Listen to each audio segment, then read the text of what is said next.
Então, vamos ver Gêmeos.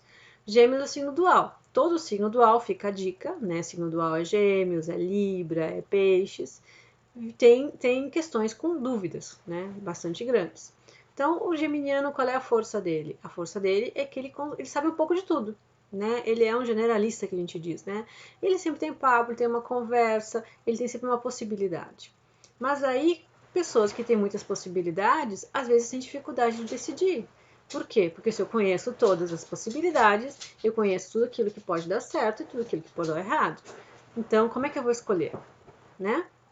E aí vem o signo oposto, que é Sagitário, que ele é muito determinado. Ele pega uma coisa e ele é naquilo ele acredita e não tem dúvidas em relação àquilo, né? Então, o geminiano que está muito angustiado com o dilema da dúvida, ele deve pensar, bom, como é que um sagitariano iria se comportar, né? Ele ia ser mais determinado, ele ia acreditar em alguma coisa e seguir aquela coisa. Então, ele teria que ter um comportamento mais sagitariano.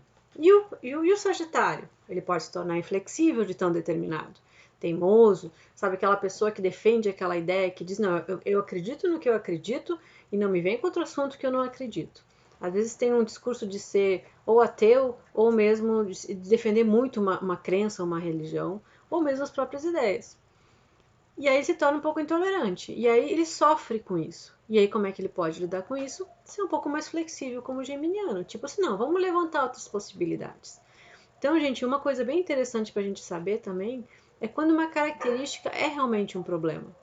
Uma característica se torna um problema no momento em que a gente sofre com ela. E muitas vezes, muitas pessoas nos apontam para o mesmo lugar.